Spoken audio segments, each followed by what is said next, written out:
Okay, today is just me. I'm going to talk about EMDR, and I'm also going to talk specifically about EMDR and its application to borderline personality disorder. I'm going to talk about the history, the treatment modality, the evidence, the science, the criticisms, the how it integrates with borderline treatment, and a final word. This is the Psychology in Seattle podcast. I'm your host, Dr. Kirk Honda. I am chair of the Couple and Family Therapy Program at Antioch University, Seattle, and I'm also a licensed marriage and family therapist. This episode is in response to an email from patron Megan. She wrote, "I would love an episode on EMDR, specifically in its application for treating borderline personality disorder. I currently work as a CSI worker, paraprofessional, and I spend a ton of time in the car, so I can't get enough of the podcast. I'm also looking to start graduate school for counseling, and it was this podcast that got me interested in Antioch University." End quote. All right, well, patron Megan, thanks for that. And if you end up coming to Antioch, Seattle, hit me up, and we'll get coffee and talk. Okay, so let's talk about EMDR. EMDR stands for Eye Movement Desensitization and Reprocessing. It's a mouthful. The history of EMDR, it was developed by Francine Shapiro, an American. Starting in the late 80s, around 1987, she noticed that when she thought about her own traumas, I believe she was sexually assaulted, her eyes moved in a rapid diagonal direction side to side. So she would look up and she'd look up and to the right, or I think, and then down and to the left, up and to the right, down and to the left, and her eyes moved back and forth. And she noticed that this eye movement back and forth while she thought about these traumas that she had been through, she noticed that it seemed to help her recover from those terrible experiences. She had been through a trauma, and she had symptoms of PTSD afterwards that were, distressing to her. And when she did this eye movement behavior along with remembering these events, it seemed to help her recover from these events and have her be less distressed about the memories and have less PTSD symptoms. Incidentally, later, a fellow named John Grinder would later claim that he suggested the EMDR technique to Francine Shapiro. It seems that either John Grinder was either just trying to steal Francine Shapiro, because EMDR from this point forward became very popular, and either Dr. Grinder was like, "Ooh, I could, get in on this action by claiming that I was the one who invented EMDR." So he either is just trying to grab fame, or he actually did suggest. It's unclear. It's just basically comes down between John Grinder's word and Francine Shapiro's word. And there's really no way to know. Either way, Francine Shapiro was the first to start really seriously investigating it and publishing about it, and she certainly made it famous.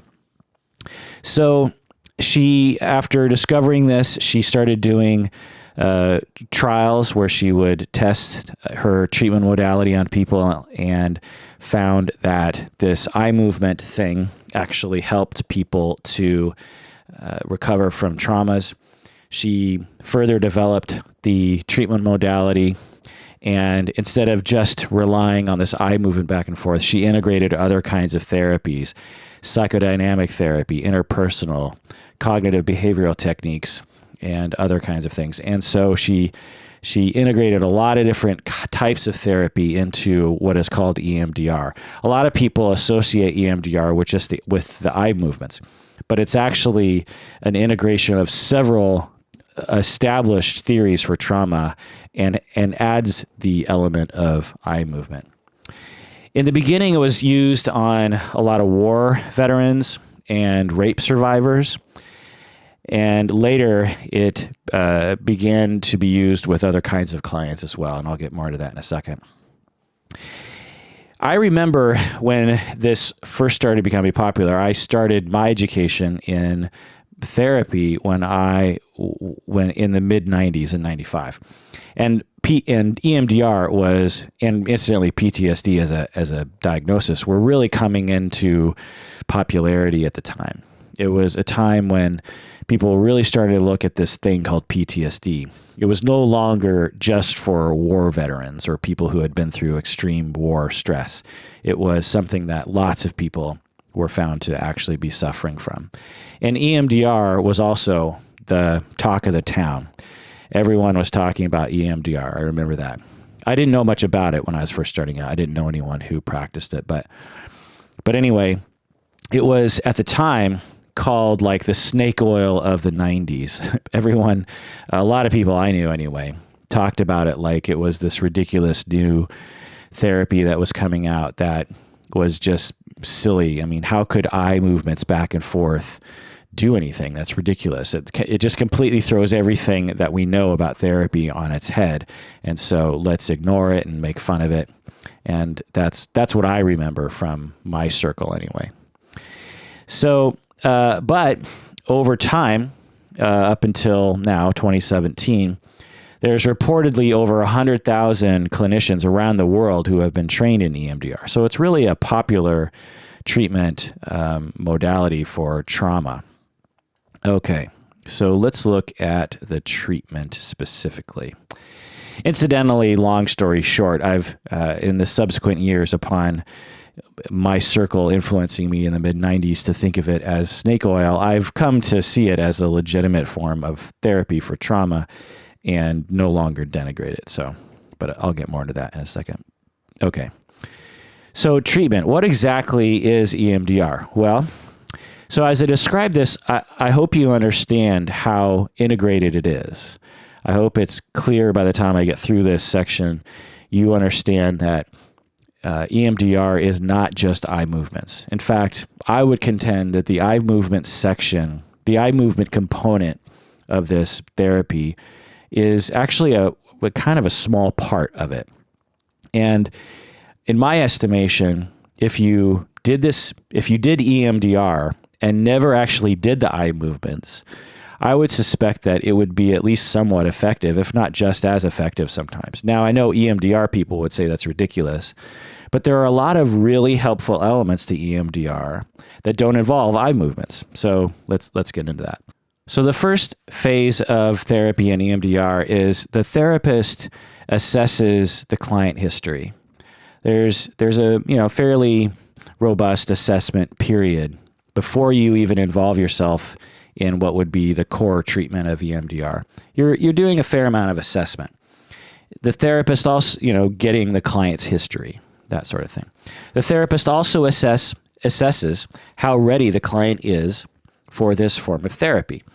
So in order to really assess whether or not the client's ready, the therapist really has to explain the entire technique from beginning to end to the client. And this could be confusing. I mean, explaining a full course of therapy to a client can take time, believe me. And whenever I involve myself, I should tell everyone I'm not an EMDR clinician, but I do treat trauma quite often. And I have my own brand of exposure therapy that incorporates lots of different integrative elements that I use with people. But the core of my treatment for PTSD has to do with what they call imaginal exposure, which is people talking about their experiences while being instructed on how to reduce their distress so that they can be habituated to those memories. And it's been found to be absolutely effective. EMDR has a lot of elements of that. But anyway, so when I talk about when I get people that have been traumatized and I introduce the idea that maybe we could do trauma therapy, because most people don't come to therapy to be recovered from trauma. Most people don't come to me and say, I need to recover from my trauma. What most people come to me and say is, I'm having trouble in my marriage, or I'm having trouble as a parent, or I'm having trouble with anxiety, or I'm having trouble with depression. And then I discover through investigating that they actually have PTSD and that their anxiety or their depression or their relationship problems are actually due to their trauma-related syndrome. And so then I say, if you really, we could talk about your anxiety, and we can talk about your depression, we can talk about your relationships, which is all great. But if you really want to fix this for good, you could recover from your trauma and therefore no longer get triggered, which will make it so you no longer get anxious and no longer feel depressed about your anxiety, no longer react with anger towards your spouse. And then people say, wow, that sounds good. And then I say, okay, well, let me explain the entire course. And because the thing for people who have been through traumas is you don't want to just forge ahead without them knowing where you're going. Because if you just forge ahead fast, you can re-traumatize them, and their dissociative mechanisms or their distress PTSD mechanisms can kick in and actually make them traumatized by the therapy itself. So EMDR incorporates that as well in terms of explaining exactly what the therapy is and making sure that the client is on board and that they're ready to start. Now, some clients at this phase might say to the EMDR therapist, whoa, I don't think I'm ready for that. And so the EMDR therapist will say, okay, well, there are other kinds of therapy that we can do that might not be as challenging to you. We can talk about that, or I can refer you to someone else, or you could come back when you're ready or something like that. So that's a very important phase of any kind of trauma treatment, is really making sure that the client is consenting to the steps ahead. The next step in terms of EMDR, the treatment progression, is developing a treatment plan. In other words, you and the client collaboratively come up with exactly what treatment's going to look like and how long it might take, generally speaking, and what are the different steps. So you develop that plan. The next thing you need to do is, so at this point, the client's on board, they know what they're getting into, they're ready to go, the plan is in place. The very first thing you do after that is you need to develop a relationship. And you need to be doing that from the beginning. So this isn't something you just begin after the treatment plan, but it's something you need to establish up front. Empirical evidence shows that everything depends on the relationship. It's one of the most helpful factors when it comes to outcomes in therapy, and it is the foundation of everything that happens in therapy. Therapy can be a very challenging thing for people. And unless the client really trusts you and likes you and believes that you're on their side and believes that you're listening to them, then when the therapy becomes challenged by what it will inevitably become challenged by, the client will just run away, or they'll feel betrayed by you, or they'll feel like you're not really helping them. And so you really have to make sure you develop that relationship. And that's something that I see at least some people not paying enough attention to. It's extremely important, and so that's a part of EMDR, and I'm glad that EMDR recognizes that. The next thing that EMDR therapists will get involved in is helping the client develop skills to reduce distress, the distress associated with recalling the trauma. So in future phases of EMDR, the client is going to be instructed to remember the traumatic events. And this is going to produce a tremendous amount of distress for the client. The client is going to cry or tense up or feel extremely anxious or dissociate or have sweaty palms or feel like a deer in headlights or be afraid or all of the above. And in order to cope with that future phase of therapy, the client in EMDR therapy needs to be able to regulate their emotions when it comes to distress. And so before recalling the traumas at all, we work on how to regulate that emotion. So I'll tell you, EMDR therapy and my brand of trauma therapy, even though I don't use eye movements, is exactly the same up until this point. Everything that I've said so far is exactly the same thing that I do with people, and I don't use eye movements. So I just want to point that out. So we haven't even gotten to the eye movement part yet.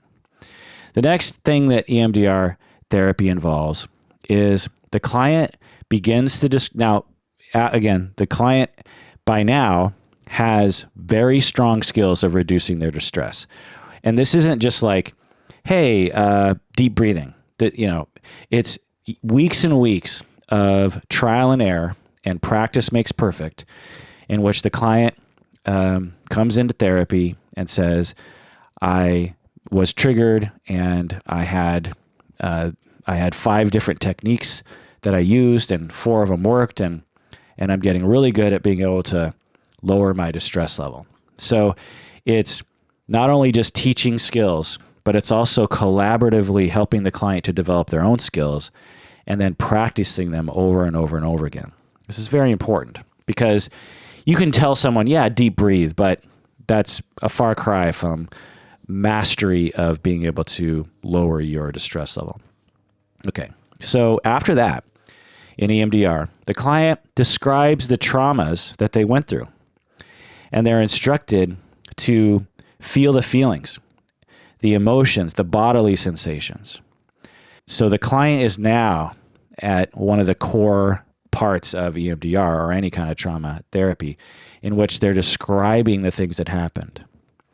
I was on a date with this guy and we had a couple drinks and we went back and I was in his car and he, blah, blah, blah, blah. So as the person tells that story, they're getting distressed. They're being triggered.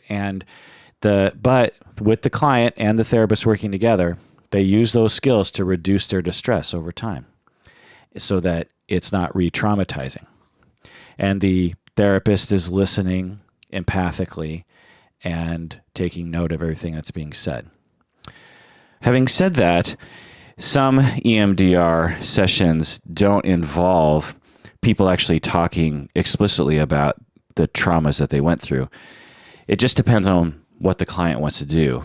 The main thing is that the client is thinking about the traumatic event, not that the client talks about it. So the client could just say, well, my traumatic event involves this one night I went on a date with this one guy. And if the client doesn't feel like talking in more detail about it, the therapist doesn't force the issue. The therapist says, okay, so that's the traumatic event that we're going to work on. And so the therapist might not ever really know what the traumatic event entailed. It's just important that the client think about it while the reprocessing occurs with the eye movements later on in therapy. The other thing is that I'm emphasizing pretty heavily a certain angle of EMDR because it's close to the way that I would operate, and I'm guessing it's the way that EMDR people would operate as well, but I'm not entirely sure.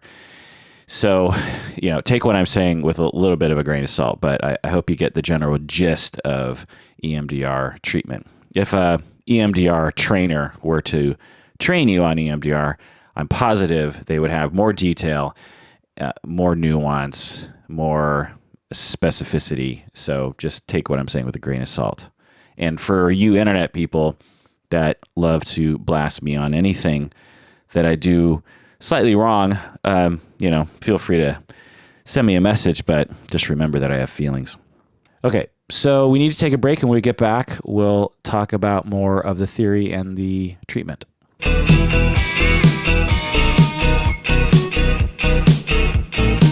All right, we're back.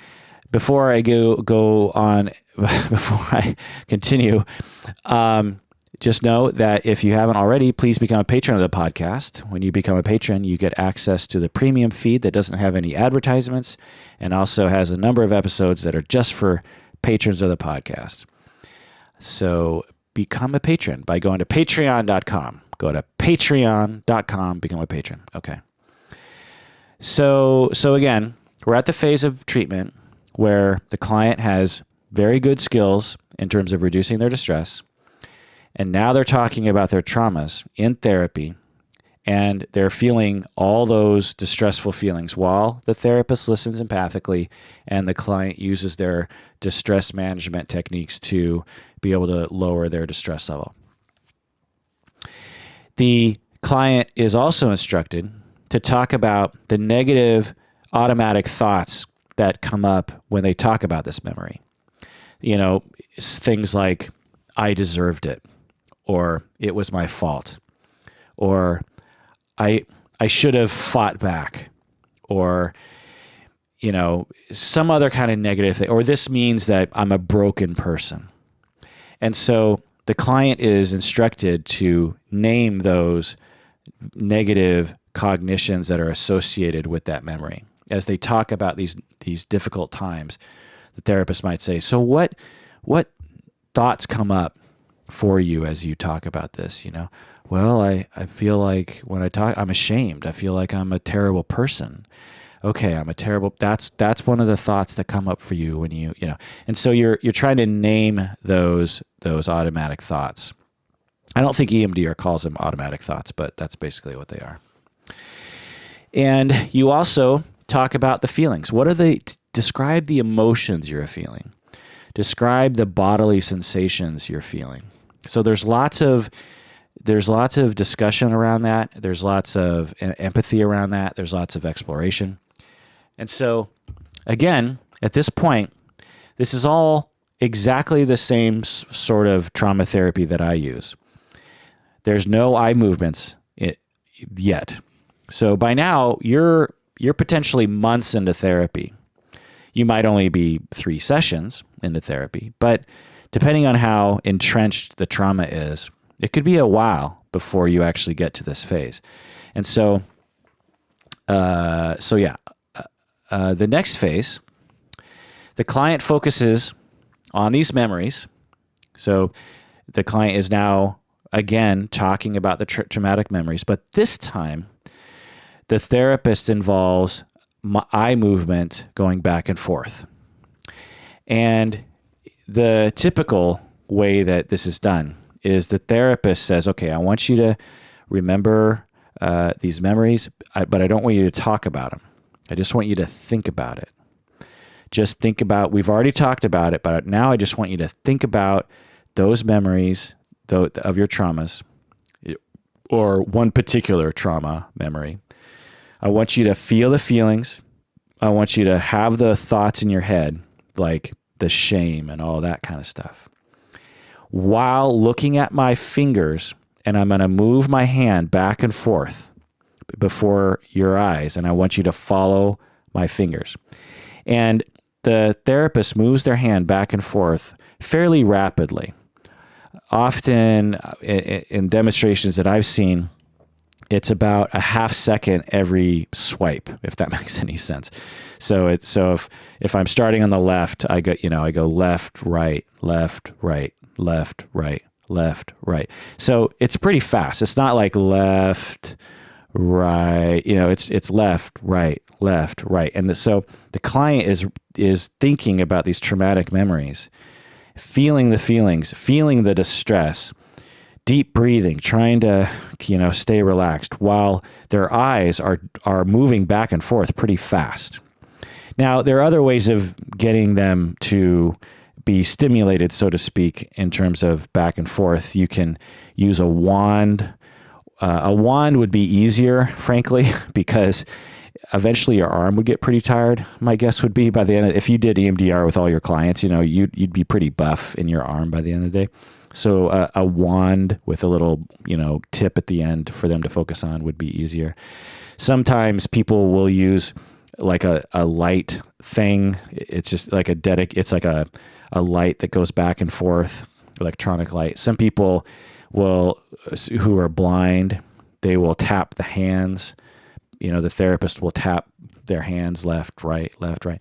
Sometimes they'll use auditory stimulation. So there'll be like a beeping noise that'll go back and forth. So it doesn't have to be your eyes moving back and forth. It just has to be stimulation of the brain, left and right, left and right, left and right. And they all seem to work. So after a while, and you do that for a while in session, focus on that memory, feel the feelings, have the thoughts. I'm going to follow my finger as I move it back and forth. And then after a while, the therapist is trained enough to kind of know when to do this. But after a while, the therapist then asks the client and stops them and says, okay, what are you thinking about now? What are your feelings? What are the images you have? What are you feeling in your body And these conversations can take a while too. And then when they talk about where they're at that point, they might say, well, now I'm no longer feeling ashamed. I'm feeling angry about what happened. And I'm no longer thinking about that first memory, but I'm thinking about my parents and how they neglected me as kids. Okay, let's focus on that one because that has emerged for you. And now I want you to follow my fingers back and forth and focus on that new set of thoughts and feelings and bodily sensations. And I'm going to move my hand back. And you do that, you just repeat that process over and over and over again. And you're eventually the client, if things are going well, will no longer feel the intense distress upon remembering the traumatic events. That's the whole point. And along the way, the therapist then instructs the client to, while you're thinking about the trauma, let's think about a positive cognition. Let's replace the negative thoughts and feelings with a positive thought and feeling. So it's sort of like meaning making, like, okay, you were sexually assaulted and your initial automatic thought was shame. I was to blame. I should have fought back. It was my fault.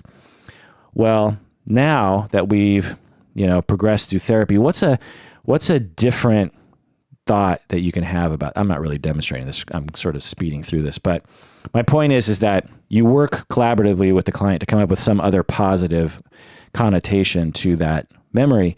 One that could be, I'm a strong person because I survived, or I am the sort of person who knows how to survive difficult situations, or some kind of cognition that is positive.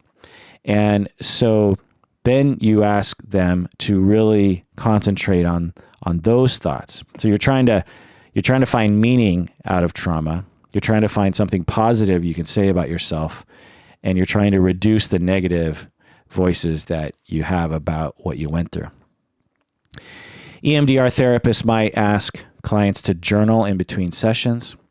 They often will ask clients to rate their distress level and their emotional levels, their triggers and their symptoms, as a way of not only just getting a description of what their experience is, but also to monitor whether or not therapy is working over time. Because presumably when they come into therapy, their distress ranges should be higher than in the beginning, than when therapy ends, right? And the therapist knows that therapy has come to an end, at least the EMDR course of therapy has come to an end, when the traumatic memories no longer cause any distress. And for some EMDR people, they'll say they can do this entire course in 2 or 3 sessions. And they'll also say it could take months, maybe years, depending on the situation. But the whole idea is that it's supposed to be quicker than other forms of therapy. Okay. Again, let's review. So the therapist assesses. They assess, the client just in general. They assess whether or not the client's ready. They explain how the therapy works, develop a treatment plan, develop relationship. And then you start helping the client develop skills in terms of reducing their distress level, emotional regulation skills. This takes a while, right? Then the client starts talking about the traumas while reducing their distress over time in the session. No eye movements yet. The client's talking about it. Automatic thoughts are identified. This could take a long time. There can be a lot of emotion during this time, a lot of distress. Then the eye movement stuff is the next phase, where the client focuses on these memories and has these feelings and has these negative thoughts about themselves while doing the eye movement.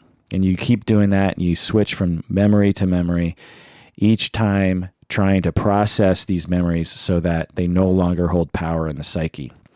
And you know that you're done when the client says they don't have PTSD anymore, meaning that they don't meet criteria for the diagnosis, or they say that the memories no longer cause them any distress. Okay. Now, again, I'm not an EMDR therapist, so I might be getting some of this a little wrong. But from what I understand, that's the gist of it.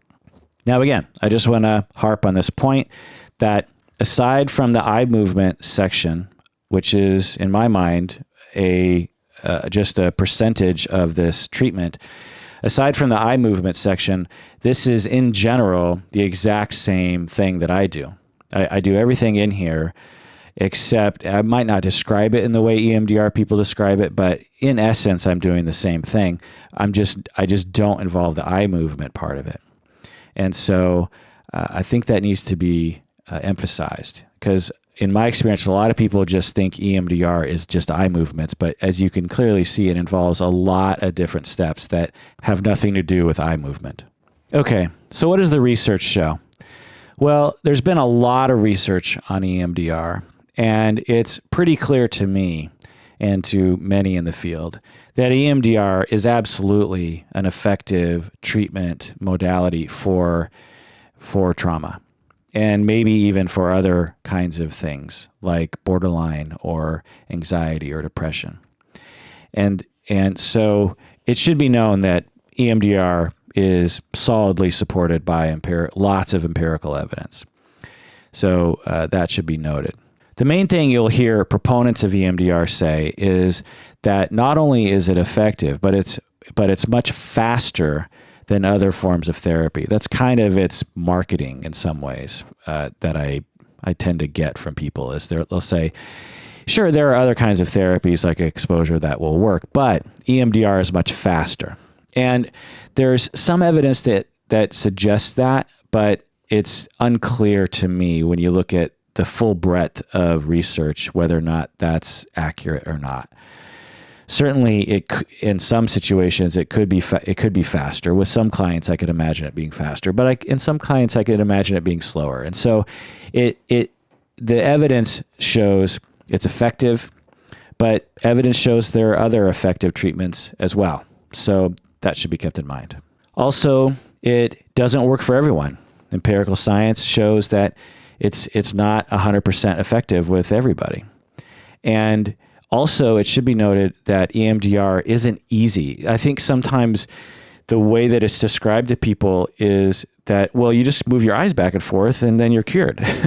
And as you can see by the full description of the treatment course, it's a lot of hard work. You're in a lot of distress. It's not easy. It's like any of the other trauma therapies.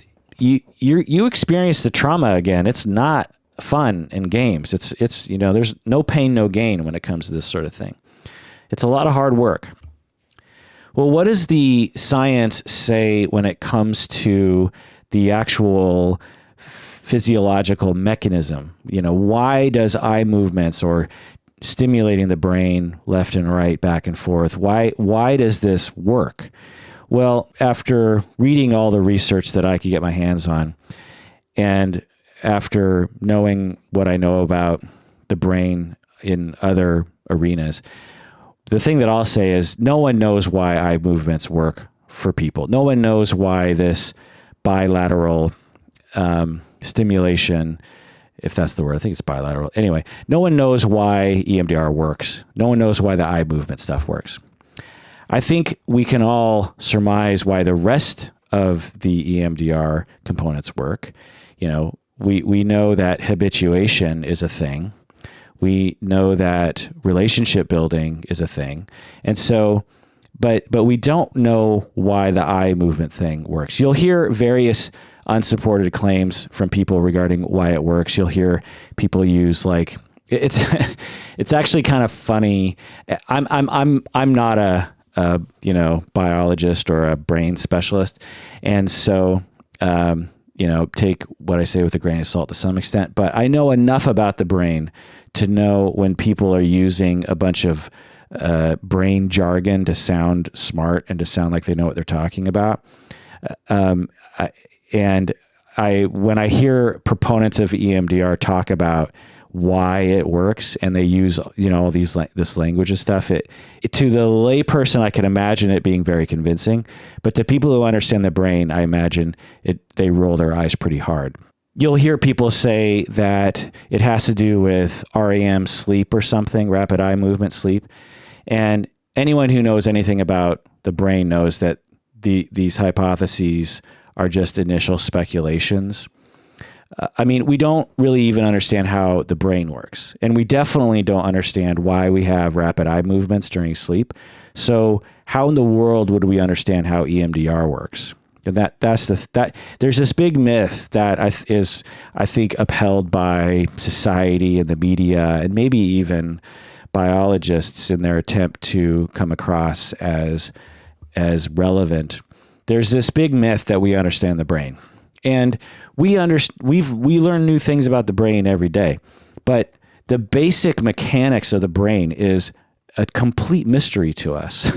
And we're a long ways off from being able to even measure what's happening in the brain, let alone know what we're measuring. So the long and the short of it is, we just don't know. We don't know. There's theories, but there's not an easy way to test these hypotheses because we just don't have the technologies or the theory of the brain to really even understand anything about the brain. So it's a bit of a mystery. And what some people will say is that it's not doing anything. So let me get into the criticism. But before going into the criticisms, I just want to pause and say that I like EMDR. I'm a friend to EMDR. It's a wonderful therapy. I don't use it, but I know it to be great. It's not perfect. There are other effective treatments for trauma, but EMDR is absolutely an effective, wonderful treatment for trauma. I have to say that because there are acolytes of EMDR that will attack me whenever I say anything negative about it. And so I just want to say that before I go into the criticisms. But before I even do that, I need to take a break. So let's do that.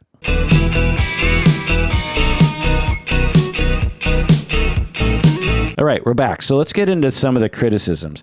There's been a lot of angry debate about EMDR over the years. If you're in the field, you've probably sensed that, or some of you may even be fully entrenched in that. And for those of you who aren't in the field, you probably have no idea about it. But there's a lot of fighting that goes on between different camps in psychotherapy.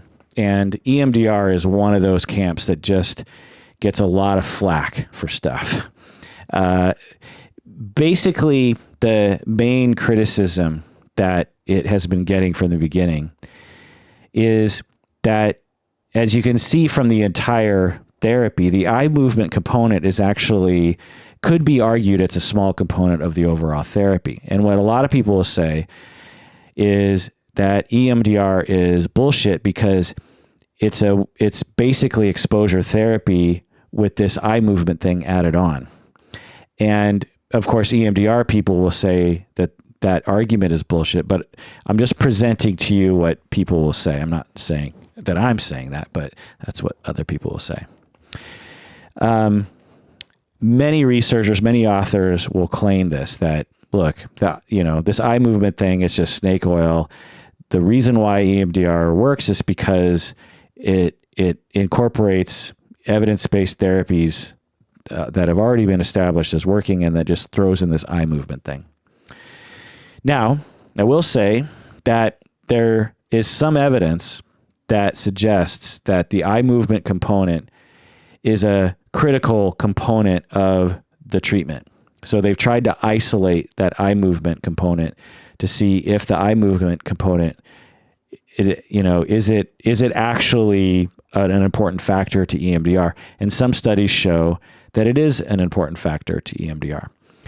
On the other hand, other studies will show that it's not important to the overall treatment. There are some studies that say that EMDR is more effective than exposure and other therapies. There are other studies that show that EMDR is less effective than exposure. So there's a lot of debate, a lot of different studies, and a lot of different claims. and a lot of fighting. Again, according to research, EMDR is an effective therapy, and it's one of the effective options for people who have been traumatized, and I fully endorse it as a therapeutic method. I'm just presenting the criticisms. I'm not attacking anyone personally. Another criticism is something that I haven't read. It's just my own criticism of EMDR, not of the treatment, but of the culture that kind of surrounds EMDR, is that trauma is a scary thing for starting out clinicians, people who are just starting out in the field. When they come across traumatized clients and they experience PTSD or dissociation in their office, it's a scary thing to witness. It's overwhelming. And I've seen anxious novice therapists who don't know how to, treat trauma. They turn to EMDR as this magic bullet for, it's like, oh, I don't know what to do. I'll run to EMDR and they'll save me.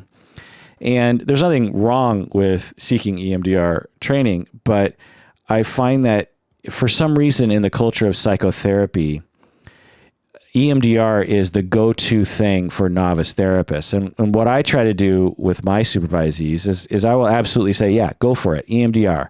If you go in that direction, you can't lose. But there are other options available to you. You don't have to go that direction if you don't want to.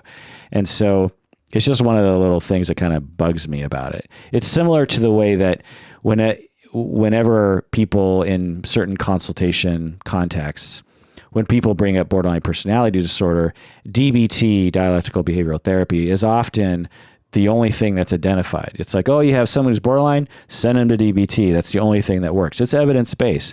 But the fact is that there are plenty of other evidence-based therapies that aren't DBT. But for whatever reason, you say borderline, people say DBT. You say trauma, they say EMDR. And although, like I said, EMDR is absolutely effective and you can't really go, you can't have a worse, it's a good bet to go with EMDR when someone's traumatized, but it's not the only option is the thing. Anyway. Also, another criticism is, this is just from me, is that it has a kind of cult following similar to Erickson. I talk about this sometimes on the podcast.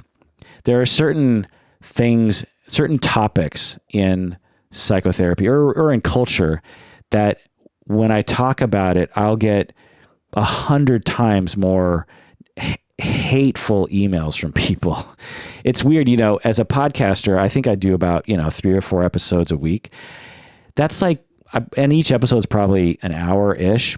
Think about if you just tallied every stupid thing I said throughout the week. You just sort of tally everything I spouted out of my pie hole. Think about all the things I said. Well, there are many things that I don't get a single email over, but there are certain hot button issues that if you talk about it at all, you're going to get angry emails from one side or the other. And EMDR is one of those things. If you talk about EMDR, I guarantee you after this episode, someone's going to blast me. I worry that a lot of people are going to blast me actually, because there are certain topics like behaviorism. When I talk about behaviorism, I get like these sudden, spurt of emails. There's a certain cult following in certain pockets of psychotherapy. Now, the thing that I'll say to anyone who feels like I'm talking about you is any form of therapy needs to be able to withstand criticism. Every form of therapy is worthy of critique. And every form of therapy is worthy of questioning. If we don't question it, then we're just dogmatically following,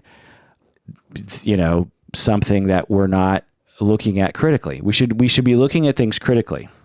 Now, at a certain point, you can be bogged down in critique and never actually move forward, which I've seen before, believe me. But some critique should be leveled against everything. Some critique should be leveled against my critique, and that's fine. But I've seen people get extremely close-minded when they fall in love with a particular form of therapy. I love all forms of therapy. I love EMDR. I love DBT. I love cognitive therapy. I love behavioral therapy. I love behaviorism. I love cognitivism. I love psychodynamic therapy. I love psychoanalysis. I love interpersonal. I love humanistic. Oh, all the humanistic therapies. They're so great. I love them all. And but one of the things that happens when you love them all is you kind of incorporate the critiques that each school has about each other. And so I've absorbed all the various critiques of all the different schools. And so anyway, so my critique of EMDR is that it sometimes has a cult following. That has nothing to do with the model, and that has hopefully nothing to do with Francine Shapiro, and has more to do, I think, here's my theory, is that EMDR emerged as some kind of like strange therapy that was working. And if it didn't involve eye movements, people would have accepted it much more readily. But because it involved eye movements, which seem so strange to the rest of the psychotherapeutic world, there was just an immediate backlash where people, without giving EMDR a chance, they just started attacking it. I think I kind of remember this in the 90s. There was this immediate attacking of EMDR. Well, then all those EMDR people were like, why are you attacking us? We're just researching this thing. It's working, and it involves eye movements. Big deal. And so these two factions kind of went back and forth for a long time. And so there's been a lot of fighting. And when you have two sides fighting, like Democrats and Republicans, people tend to dig in on their dogma. They tend to really, silo themselves in their camps, and any statement from the other side is taken as ridiculous, right? So when I provide a critique of EMDR, it is perceived by the EMDR people that I am one of those people who is just like prejudiced against EMDR. And I'm here to tell you I am not. EMDR is a wonderful therapy. It should be used for people with trauma. If EMDR was the only therapy for trauma, the world would be a better place. It's fine. It's a wonderful therapy. Okay. Now, the patron wanted me to talk about EMDR and borderline. Patron Megan. Okay, so, well, it depends on what we mean by borderline personality disorder. To some people, borderline personality disorder is a broad category that includes highly pathological people and moderately to low pathological people. And some people, when you say borderline, they think you're only referring to the highly pathological individuals. So it really just depends. But the bottom line is that borderline personality is often associated with complex trauma. Complex trauma is being repeatedly traumatized, often by someone in your own family. So if you're physically abused or neglected by your parents, or you're sexually abused by one of your parents, then this constitutes complex trauma. Simple trauma is something that happened, generally once, like you were in a car accident. And that was traumatic for you. It was scary. It was terrifying. And you have PTSD afterwards because you can't get into a car. And that's simple trauma. So complex trauma has attachment and relationships and self-esteem all balled up into the trauma. And so borderline is often associated with complex trauma. And since EMDR treats trauma, EMDR could be effective to help people with those traumas. I can absolutely see how EMDR could provide a very clinical treatment modality for people with borderline. I think one of the benefits of EMDR is when you describe it to people, for some people, it might sound much more attractive than more traditional therapy. Some people, when it's like, so what, I'm just going to sit in a room and talk about my feelings. For some people that just is very unappealing to them. But when you say to people, there's this new kind of therapy that involves eye movements back and forth, for some people that might really appeal to them because it appeals to their kind of medicalized understanding of the brain. And I think that can actually not only help attract people to therapy, but it can also treat outcomes, because when you believe in the therapy, it tends to work. It's more likely to work. And so I think that for people who have borderline, they might have an easier time accepting the idea of an eye movement therapy than a talk therapy. I don't know, just a thought. Also, Marcia Linehan here at the University of Washington, expert in DBT and borderline, she suggests that exposure therapy, the kind of therapy that I do for people, she suggests that exposure therapy be used in conjunction with DBT when the patient suffers from PTSD in addition to borderline. So she'll get someone with borderline and PTSD, and she'll say, well, let's do DBT, but we also need to help her recover from her trauma, so let's send her to another therapist to do exposure therapy. Well, Francine Shapiro has written that, well, hey, if Linehan suggests exposure therapy as an adjunct to DBT, then surely EMDR would be indicated too, since EMDR is effective as well as exposure. So, and I agree with that. It makes sense that if someone with borderline has been traumatized and suffers from trauma symptoms, which they usually are, then EMDR and or exposure therapy would be indicated. Having said that, I can also imagine that if you really ran the course of the EMDR therapy with someone who had mild to moderate borderline, I could see the EMDR being the only thing that was needed, because it has all the elements, it has many of the core elements that are really helpful for people with borderline personality. Emotional regulation, it has a component of that. Exploration has a component of that. Relationship, which is, of course, the central feature to healing the traumas and the wounds that result in borderline personality. Having a stable attachment with your therapist, So and then talking about traumas, and then having empathy, getting empathy from your therapist. So I can absolutely see EMDR being helpful for people with borderline. Having said that, borderline is a complicated thing. And if you followed EMDR rather rigidly, I would imagine that it wouldn't be the best thing for someone that had moderate or severe borderline. Borderline is one of the most difficult things to treat. Ask any therapist out there, and they'll tell you that's true. So there's really no easy answer to the treatment of borderline. It really requires a lot of experience, a lot of wisdom, a lot of consultation, a lot of education, and a lot of flexibility, I think. A lot of self-care. And so to say that EMDR is great for borderline is a bit of a simplistic statement. But yeah, I could see it being used for sure. Okay, what's the final word? The final word is that it works. EMDR works. It carries a certain weight to it in our culture, so people might have more confidence in it. I think DBT is similar to this. When you say, EMDR to someone, they're like, oh, and they Google it, and there's all these like pro EMDR articles on the internet. Having confidence in your therapy is a big thing, and it can help you to feel confident in your course of therapy, and it might also just invigorate you to, give you hope for the future. And so in some ways, the cult following and the propaganda, shall we say, it might actually be a good thing for clients. So I think that's definitely a pro.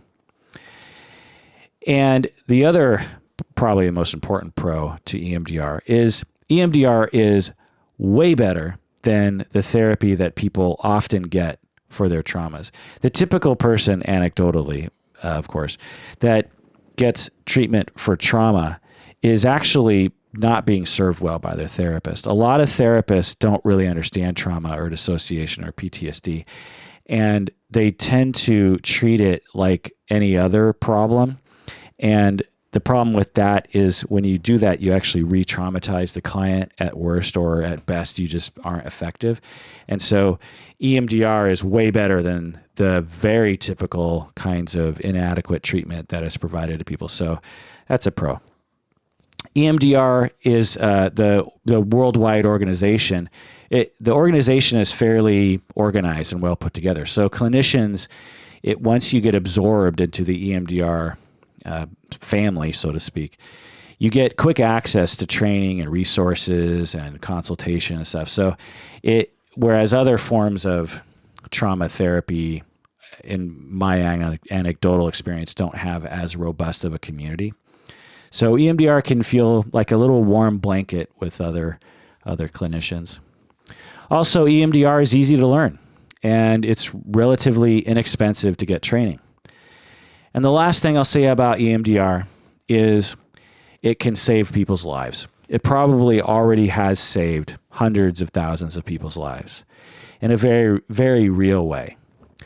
Even if the eye movements have nothing to do with the benefit of EMDR, who cares? The point is that EMDR has helped people recover from their traumas, which can, in a very real way, improve people's lives, in a very real way, reduce their PTSD symptoms, their anxiety symptoms, their depression symptoms, their anger reactions, their suicidality, their homicidality. It's without a doubt clear to me that people around the globe have healed them, have been healed of their traumas through EMDR, and the people around those traumatized people have also benefited. And so EMDR is a great thing. If you're thinking about becoming trained in it or thinking about seeking it out, go for it. I endorse. Well, that does it for that episode of Psychology in Seattle. Thanks for joining me out there. Please take care of yourself because you deserve it. You know you do.